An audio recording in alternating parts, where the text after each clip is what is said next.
Is niching down essential, or we're just trying to play with the algorithm? What does that even mean for me? What does it mean for my brand? It's not just going to help you find your target audience, it's going to help your target audience find you. If you're too niche down, actually it can become a bit of a hindrance. Yeah. Even if you're going to niche down now, you want room to maybe pivot or evolve in the future. Niching can be a really great growth strategy, but it shouldn't really be a prison for people to think, oh, if it's not this, then it's not going to work.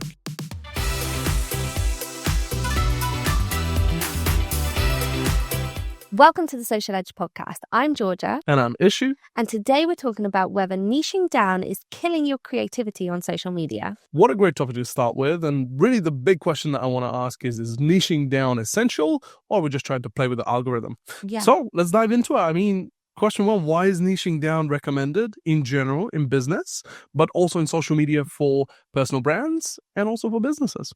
Yeah, so I think before we get into it for social media, let's just talk about what niching down really means. Because some people might be thinking out there, I hear this term all the time about niching down. What does that even mean for me? What does it mean for my brand? Well, we like to look at it as instead of providing services or telling people what you can do for everyone, you're actually defining what it is you do and who you're trying to help. And you're sort of segmenting what you can do to a specific audience. So instead of being a general store that sells a little bit of everything, you're saying I'm a boutique that sells this specific thing for this specific audience. Absolutely. Defining your avatar, right? Yeah. Who you're after, how exactly you're able to help them. And ultimately, that will help you identify where in the marketplace you're casting nets and ultimately what you're catching. Yes. So that's it. So when it comes to understanding who your avatar is, what you're doing is you're going back to the basics of why you started your business or why you're starting your personal brand. You're saying most people and most businesses begin because they're trying to solve an issue, solve a problem, or they're bringing a solution. So go back to the beginning. Yeah. Who are the people who need that solution?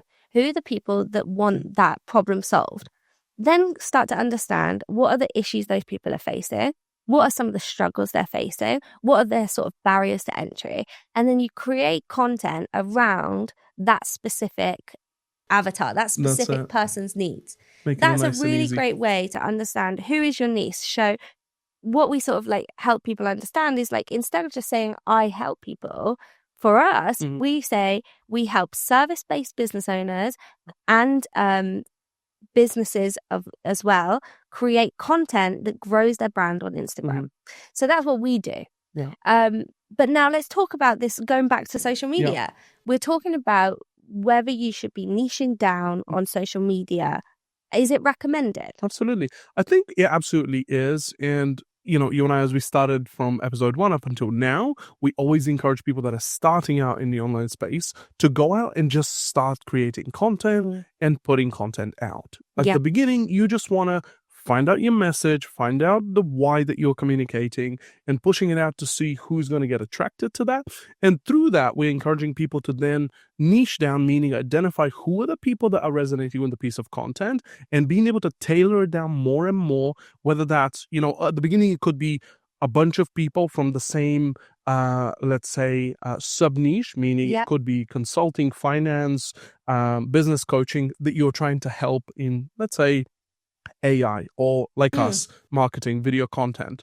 From there, you'll identify who are the best people out of all of these niches that I'm working with in the best way. For example, what financial bracket are they in? Exactly. Financial bracket. Are they low ticket, high ticket? Are they good to work with? Are they listening to the advice that you're giving them? And ultimately, are they easy to work with and scale forward? Yeah. And then from there, you can niche down. And ultimately, as you grow and as you develop, the niching down looks like you identifying who you like working with and ultimately the service that you're wanting to provide to them. For us, for example, with eStudios, you know, we don't work with everybody. We're very specific with the type of person that we work with because we've identified the chemistry with the individual that we want to work with, their business, but also we know in the long run what it is exactly that will help them with, that will resonate for their content long term. Yeah. Every business relationship is a contract. It's a two-way street. Yes. Even if you're the service provider, because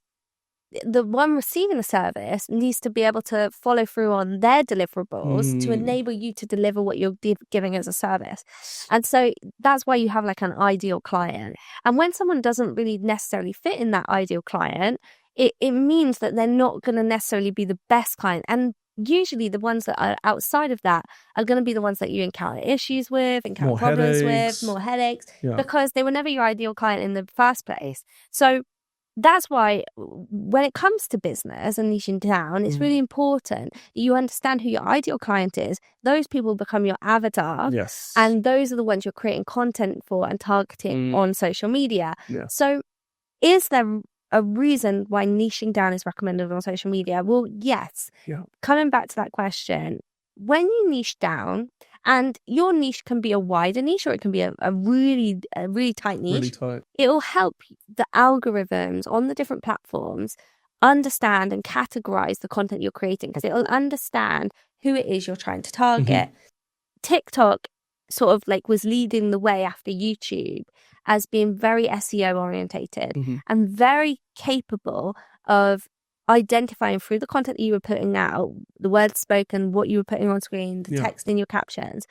It would pick up what you were trying to target, and it became like a search engine. So you would search what content you're looking for, and then it would spew out all the content within that niche, like YouTube.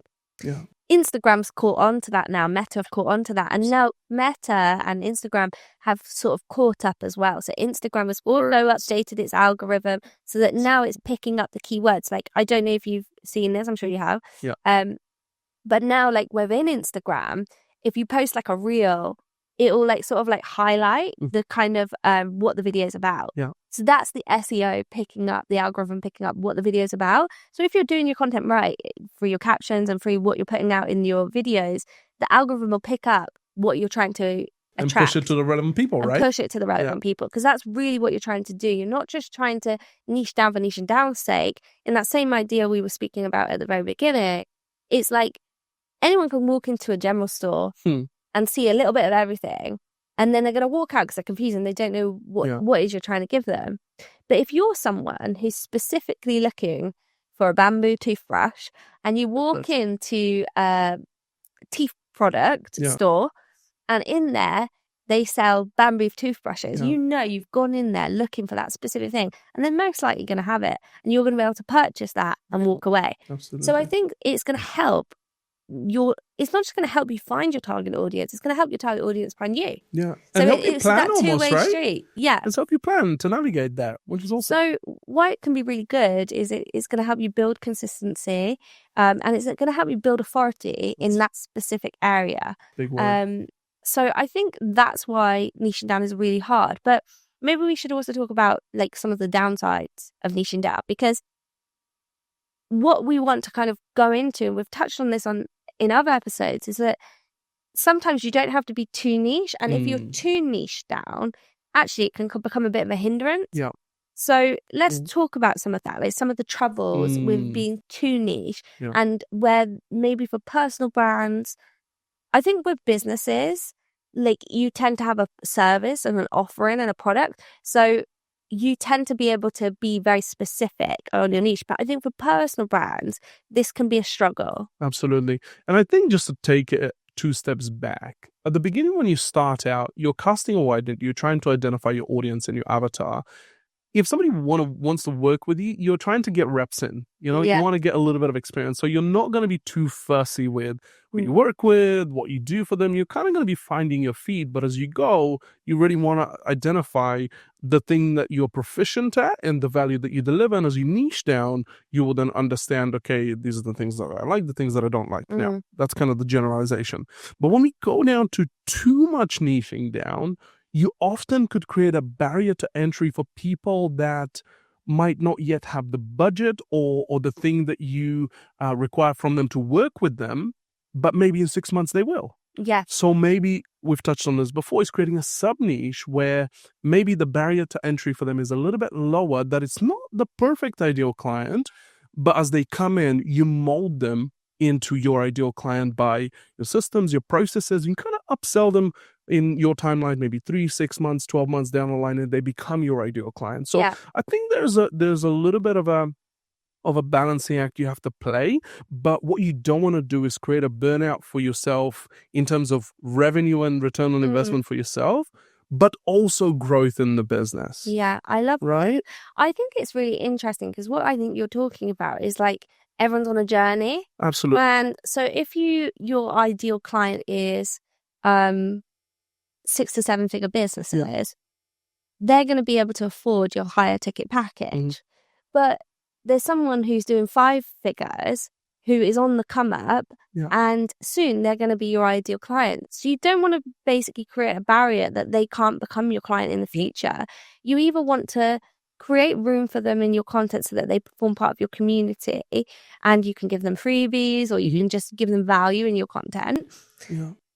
So that when they reach that point of being your ideal client, then they already have you in their mind as someone that they want to work with at that point.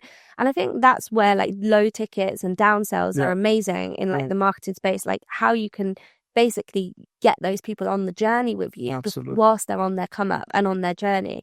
But I think where we're saying niching down can become a little bit too uninclusive is that we're basically seeing sometimes that businesses niche down, and then one, it's preventing them from being able to pivot or offer additional services, or two, it means that they're sort of like stuck in a bit of a rut. So like for content creators, if their niche is very, very, very specific, they might find it hard then to share other facets or other information or other elements about themselves. And that can cause like a sort of like creator burnout where it's like they get bored of creating the same content. And so it's not impossible, by the way, and none of it's ever impossible. Nothing's like too far gone. So you can always like re-strategize and re-pivot. Like I had to do that myself. I had a lawyer account. It was called the Insta Lawyer when I was in legal practice, and I loved it. I was like, I just qualified I was a trainee, just qualifying as a lawyer. And I created a specific account where I was giving tips and advice to business owners or like, you know, startup business owners and entrepreneurs on like legalities. But I also, and sort of like company secretarial sort of like pointers and things like that, like the general stuff that early entrepreneurs and businesses don't think Having about. to deal with. And you don't need to get legal advice for it. It's just about like having a bit of an idea of what to not do. Like for example, getting a trademark on your IP, like on your logo, things like that. So I started creating all this content around that, and I was also giving tips and advice to people who were like budding lawyers. Now, when I left law and pivoted to become an entrepreneur, it was very hard to like keep being the Insta Lawyer because I was no longer a lawyer in practice. Yes, I'm still a lawyer, but my circumstances had changed. I was now full-time entrepreneur. And it took me a little while to figure out how to pivot that account.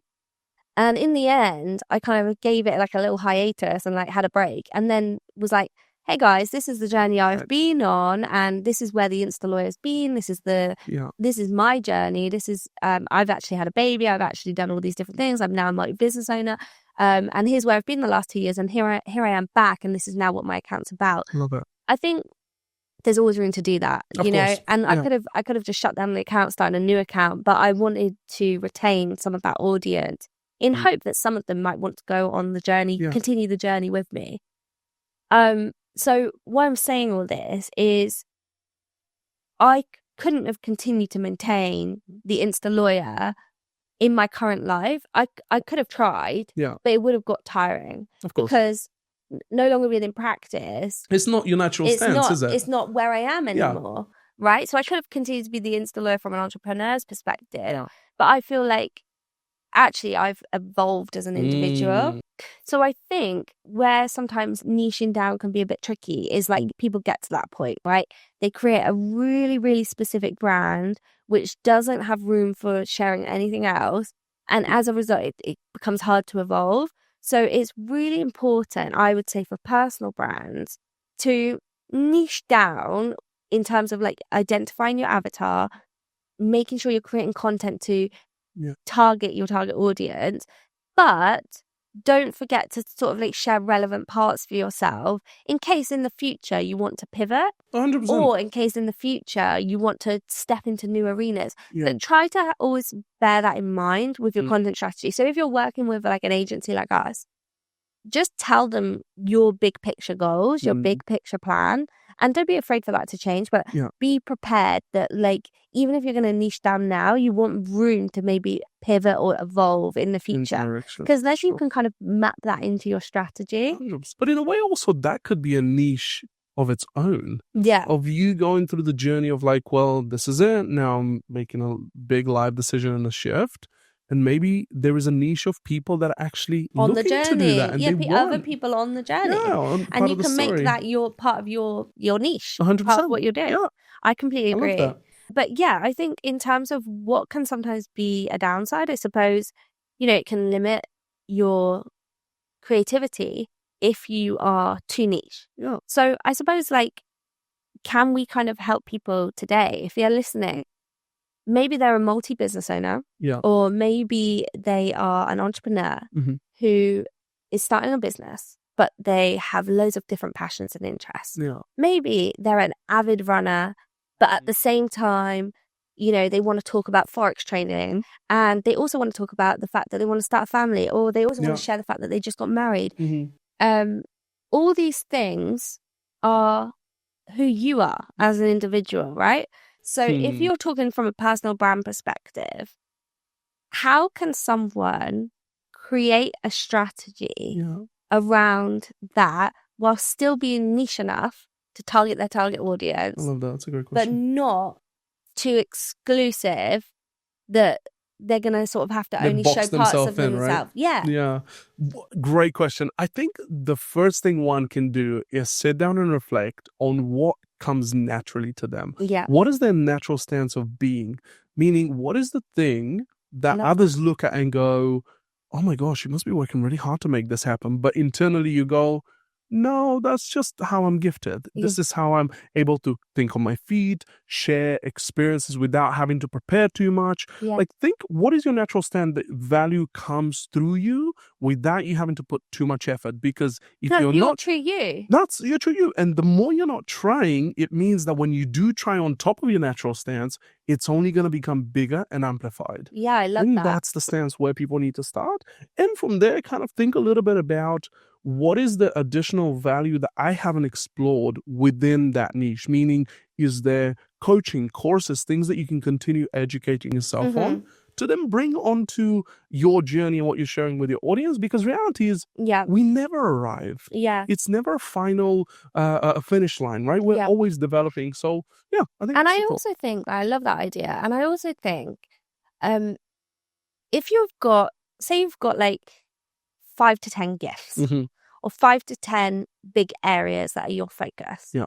So I'm going to just use me as an example because that's like how I can just relay this as an example. Love it. So I'm the CEO and founder of V Studios, video and social media marketing agency. I'm an ex-corporate lawyer. Yeah. I'm a mum. I also own multiple other businesses with my husband, Gavin. I'm a wife. Yeah. I like hiking and going outdoors. I grew up in Cornwall. But I spend half of the time in America. Like, well, not half the time, but I spend a lot of time in America. Yeah. And I'm sort of like a country bumpkin at the same time. Right. How does Georgia portray all of that on social media?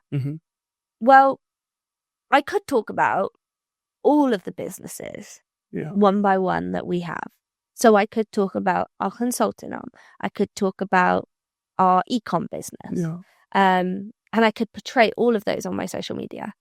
But maybe some of those are not worth me mentioning at this point because they're not like important, because they're not part of my key message that's targeting my exact target audience. So maybe it's better that I just say I'm a multi-business owner and I don't go into the detail of the other businesses. That's curiosity. And instead, I focus on the one that's actually the one where I've kind of developed something really like strategic, which is part of my key message to my target audience. So, for example, I want to help other business owners release themselves operationally from their business. So I'm a CEO who started an agency, grew the agency from scratch, hired a team, and now, because I had a baby and because I needed to, I operationally removed myself from the day-to-day management in the business, hired an amazing ops manager, yourself, and now I get to kind of lead the business from a vision perspective and grow the business from a strategic point of view and help the team in terms of social media strategy. Which takes you a fraction of the time, allowing you, if you wanted to focus on all the other businesses, right? But the thing is, why do I mention on my socials at the moment, why do I only mention eStudios and not the other businesses? Is because in eStudios, I did the thing that I'm trying to teach people to do and share with my target audience. Love that. Mums, CEOs, entrepreneurs, seeking to remove themselves from the day-to-day of their business and manage family life, becoming a mum, becoming a parent, juggling it all. I want to target people who are on a similar journey and share my experience, whether they're ahead of me, behind me, or in the same place as me. I want to show that it is possible and take them on that journey with me. So there's no value then sometimes mentioning some of the other things other than the fact to say that I do that as well so that they understand the bigger picture. Yeah.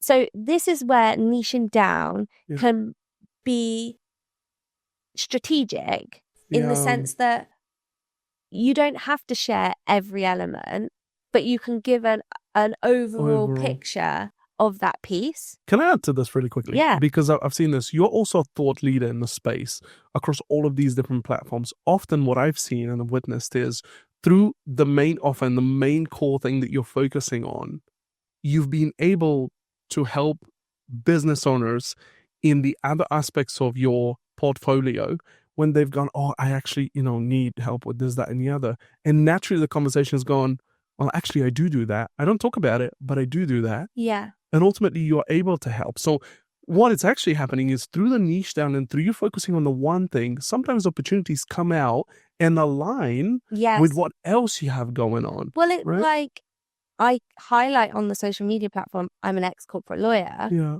But I don't give corporate law advice. Yeah. Right? Yeah. So someone watching my content would be like, oh, she might be thinking through this through the lens of an ex-corporate lawyer, but she's not giving me advice on end day. Yeah, for sure. So I think what I'm trying to share all of this about is like, if you're building a personal brand and you have many aspects of your business and your life and things that you want to share, I think come back to that key thing we were saying at the beginning.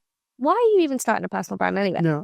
Are you starting a personal brand because you want to help someone with a specific issue or overcome a specific struggle or help them with their journey or help them in an area of their life? Yeah. Or are you doing it because you want to teach a skill?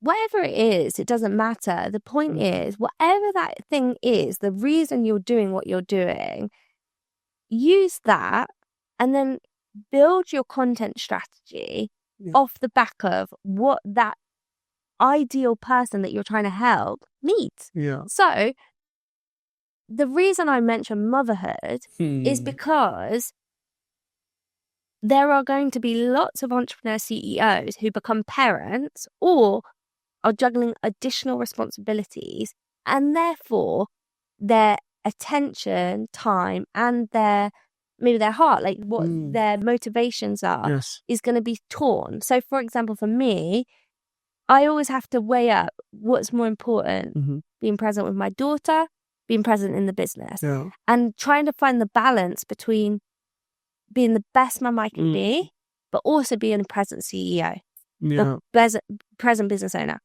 So I love that. I then dedicate time based on where I need to give it, based on what I've evaluated as being the most important thing. Yeah. So what you should be doing when you come up with your content strategy is saying, okay, these are all the things that make up me. But this is the real thing that I want to help people with, or this is the real thing that I care about, or this is the real part of me I want to share with the world. And now I want to share these different elements of myself and these different aspects, which are going to become my content pillars, to help those people get to where they need to go through my content. And obviously, if you're trying to push them into like your business, like if you're trying to make sales, you want to use that content then to push them to the services or the products that you provide that help them overcome that issue. Absolutely. So this is like your customer pathway. You're taking people on your journey through your content, and then you're giving them the solution. So it's like, it is that journey of like pulling people in and saying, and here's what I can guiding give you. them into the slot. So this makes me ask this question then, because I would imagine there's audiences there right now that are thinking, but what if I want to tackle all these things and I'm excited about all of them? Yeah. I'm sure that you're excited about all the other things that are happening in your life. I'm thinking that at some point something will suffer in the sense of, you know, yes, you might be passionate about this other thing outside of the motherhood and e-studios, but how do you navigate the desire that you have for this thing to actually go, well, actually, I have to put this aside for now until maybe Thea grows up and you have the space? Or you just recognize that, so even like you're just saying, seasons, timing, like maybe it's just not your time to talk about that thing right now. Yeah. So maybe you put it on the back burner. Maybe you mention it from time to time, but it's not your like key content pillar. The other option is, and this is where like it is good to have multi-accounts. Maybe you have that other business or you have that other interest, but you don't need to mention that on your main account. You can utilize that as a separate account. It can be your like a faceless brand, or you can even appear on that brand. You don't need to like necessarily reshare it. Or if you are going to reshare that content, you're just going to reshare it to your story from time to time to kind of make the link. I think everyone's going to be different here. Yeah. But I did recently speak to someone who was like in the beauty space, and she had multiple different aspects of the brand. So she had like a membership community, then she had a different sort of offering, and she also had like products and she had services. The thing is, from her personal brand perspective, what she should be doing is thinking about which of these link really well with my personal brand and what I'm trying to help people with, what we just discussed. Yeah. If something then just doesn't completely fall within that, and it's going to be really tricky to pull it in, then maybe it's worth you having like a separate business account for that. And it doesn't need to be like a personal brand account. It can be a business account. And you can build a business brand, like a brand identity around that product or service. And you can either be the face of it or you're not. But you can build that separately as a separate sort of like venture alongside. It comes down to read the systems that you put in place. Exactly. You're smart about. So I think what we're trying to say is like, if you've got lots of elements to you and you want to bring them all into the niche, maybe there's some that fit in right now. Maybe there's some that don't. Yeah. Doesn't mean that they don't have a presence on social media. It just means it's not part of that element. But I think it's still good to be open to the fact that you can share the true multi-dimension version of yourself. And it's just being strategic in how you do that. I love that. That's such a good thought, because ultimately I love the thought of seasons. Yeah. Being able to add and take away. People shouldn't be scared to pivot. Yeah. They shouldn't be scared to pivot. They shouldn't be scared to add to their offer or take away. And it all comes down from your customer type, your avatar. Yeah. Oftentimes your audience will speak to you as you're offering them the thing. Things will either drop off and you'll recognize that your audience actually doesn't need that anymore. Yeah.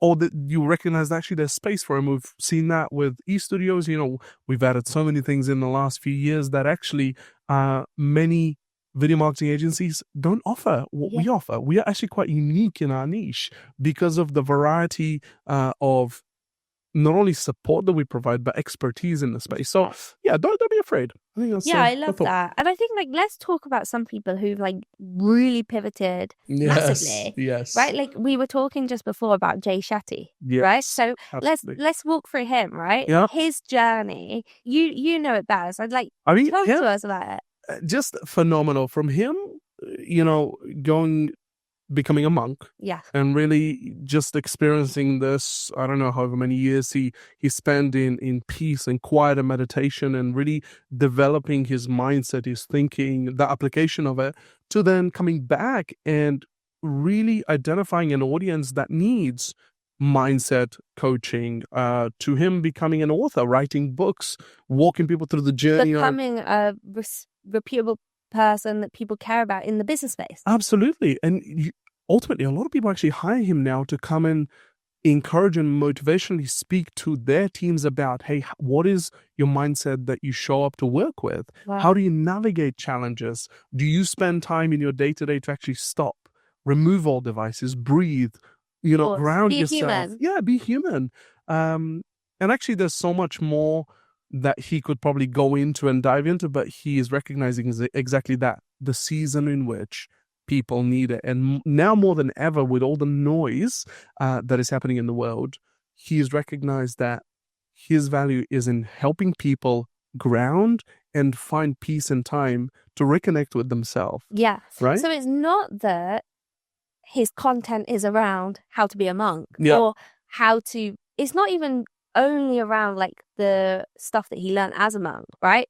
It's actually, he has pivoted because he now creates content, applying those principles, applying those teachings in a way that's applicable to the people he's trying to help. So Yeah. he will focus his message, like you said, it's about like help people in the workforce, and he's targeted obviously businesses that have a workforce beneath them. Yep. So he's speaking to the leaders and he's saying, hey, if you've got people struggling with these issues, this is something that they maybe need to do to counteract that. And I think what's so interesting about that is when you niche, Yeah. you can, as we kind of said at the very beginning, you take an initial message, Yeah. and then you refine that message ever so slightly and tweak it so that it's applicable to the people you're trying to help and the problem you're trying to solve. That's it. And you're refining the message so that you're bringing people into this like more secluded, more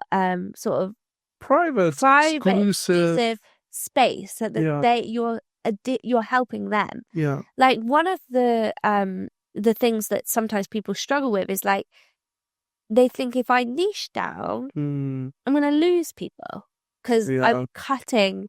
Like it's like that. It's like that analogy of like the fish in the sea, right? So you've got all these fish in the sea, and like I know people use this for dating, right? So there's all these fish in the sea, but hang on, a lot of them are like too old, too young. So boom. Yeah, it segments my opportunity. So now I've got this many fish in the sea. Oh, but a portion of these people aren't like within the things I want in a partner, for example. So I segment them out. Yeah. Okay, now my pot's getting smaller and smaller. There's only this many fish in the sea. Yeah. Oh, but all these people already have children. I don't want children. Boom. I've segmented it more. I know this is funny, but I'm laughing because I have these conversations with some of my single friends, and they talk about the pot getting smaller and smaller and smaller and smaller, and there's no more fish in the sea. Yeah. But then you identify the most important parts, right? But how are you going to find your life partners? Because you've narrowed down your little fish in the sea, and now there's only 5 fish, and one of the 5 is yours. Okay, well, take this analogy, let's put it into business. Okay, you have there's all these people on social media, all these YouTube people watching YouTube, billions of people, and there's opportunity for any one of those to be your subscriber, your follower, to consume your content. But if you were to say target entrepreneurs doing 5 figures, if that's your target audience, instantly those people within that niche are going to spot your content and they're going to know it's for them. Whereas if you leave it so broad, they might all swim right past you and they'll miss it. So there's an element where niching down is so essential for your sales and your business, and targeting people so you can bring them into your community or into your sales cycle. You have to do it in order to actually pull people through. In America, they always say the riches are in the niches, because they pronounce niche as niche. So maybe you're someone who pronounces niche as niche, and all this time you're like, what are they even talking about? Yes. Well, we're talking about niches or niches, and the riches are in the niches, or the riches are in the niches. Like, that's what a saying, and it's true, because when you start to segment and get your audience down, you're going to realize that then those people are prepared to pay for the service because you're dealing with the very issue that they're trying to solve. I love that. I want to ask you a question on this because I'm sure our audience is going to want to know this. At what point do you create a little bit of space to be adaptable? Yeah. And to have a little bit of space to wiggle, the wiggle room. You know, the things that, you know, when you talked about dating, at one point when you niche down so much about your perfect partner, you have to compromise somewhere because nobody is perfect. This right? is so true.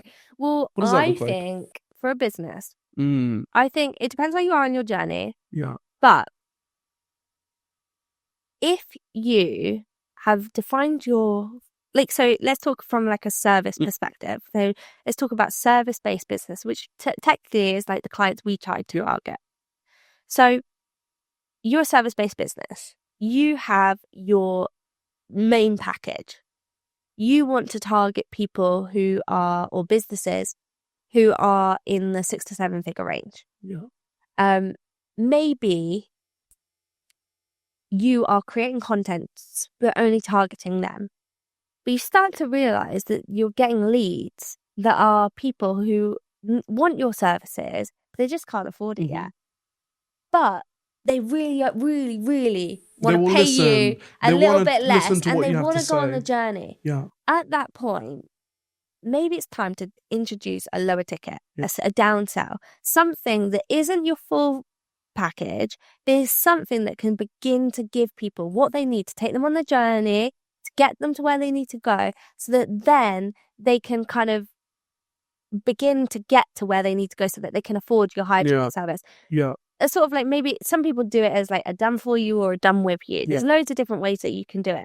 So that, like, some businesses will do a purely done for you service, and then they'll introduce a done with you package that allows people to kind of like have part of the full expertise of the done for you, but then they have to play their part so that they get the full value of it. Absolutely. Now, that's going to be a lower delivery for you as a business. It's going to be lower ticket, but you're hoping that either those lower ticket clients are going to convert to high ticket clients, or you're going to be able to bring in a completely separate revenue stream through this lower ticket. Now, why should you open? Basically, you're saying you've niched down. Why and when should you open like a separate stream, and a separate stream? Well, you have to like consider so much at that point, because you need to consider, can you deliver it? You need to consider your team and capacity and quality. That's and if like it's going to cost you X amount to service it, is it going to be in your interest from a deliverables perspective and an operational perspective to actually deliver that lower ticket service? But once you've done the thinking on that, if it does make sense, you're going to create a secondary community by doing that. So how can you on social media be strategic in how you maybe target both audiences? Well, what you can do is you can either be platform specific. So you could target higher ticket audiences on specific platforms. So for example, you could say on LinkedIn, on Facebook, on YouTube. No, let's stick to that. So say on LinkedIn, on Facebook, maybe even Instagram, your content's going to target your higher ticket audience, and your website is going to be targeting towards that. But then what you might do is you might target a lower ticket on TikTok, and you might target a lower ticket on YouTube, because these are the people who are consuming free content, and those two platforms are geared to consuming content. So if you're someone who is not able to afford it yet, but say you are a budding entrepreneur, you've just started out, well, you're going to consume the likes of Hormozy, Stephen Bartlett, and maybe us, right? So you're going to consume content from creators who are creating content that is going to help you advance. That's it. Now, you want that for free because you're just getting started. So you're going to consume. if that's the case, then you're going to target that audience that are just consuming content and want things for free on the platforms that are specifically set up to deliver high output content that is consumable. That's TikTok and YouTube. So if you're going to target a lower ticket audience on those two platforms, what you're then going to do is you're going to then launch a lower ticket offer.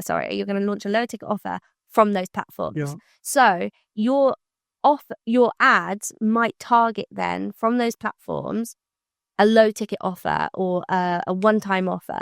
It's about just basically, this is where strategy comes in, because this is where you can really start to be strategic in not catering for everyone, but if you are going to cater for two separate groups of people, being strategic on how you do that. Absolutely. And ads are a really great way of doing that. 100%. It depends how much time, effort, and energy you want to put into it.